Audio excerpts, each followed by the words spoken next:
महाकुंभ में भगदड़ पर धीरेन्द्र शास्त्री के बयान की निंदा के बाद जया किशोरी ने कहा कि हम दूसरों के दुख को नहीं समझ सकते। उन्होंने कहा, मैं अगर उनकी मदद नहीं कर सकता तो कम से कम उनके दुख को तो ना बढ़ाऊं। महाकुंभ में मौनी अमावस्या के दिन मची भगदड़ के बाद बागेश्वर धाम के पीठाधीश्वर धीरेन्द्र कृष्ण शास्त्री के बयान पर खूब हंगामा हुआ था। बागेश्वर बाबा ने कहा था कि गंगा के किनारे मरने वाले लोगों को मोक्ष मिलता है और भगदड़ में मारे गए लोगों को मोक्ष प्राप्त हुआ है।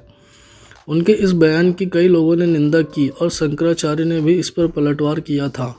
अब प्रसिद्ध कथावाचक जया किशोरी ने भी धीरेन्द्र कृष्ण शास्त्री के इस बयान पर अपनी बात रखी है।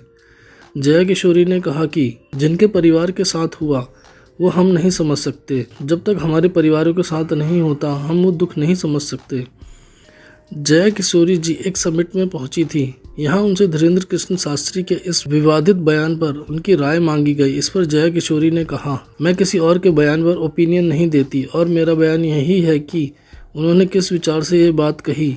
इसके आगे क्या कहा मुझे नहीं पता, तो मैं उनकी बात पर अपनी कोई राय नहीं दूंगी। लेकिन मैं यही कहना चाहूँगी कि नहीं, ये बुरा है। जिनके परिवार के साथ हुआ, उनके परिवार को जो महसूस हुआ, हम वो नहीं समझ सकते। जब तक हमारे घरों में नहीं होता तब तक हमें नहीं पता चलता कि क्या दुख है। तो उस दुख को बांटने के लिए हम हमेशा रहेंगे, हमेशा माफ़ी मांगेंगे उसके लिए। मुझे नहीं लगता कि उससे ज़्यादा कोई और चीज़ मैं करना चाहूँगी।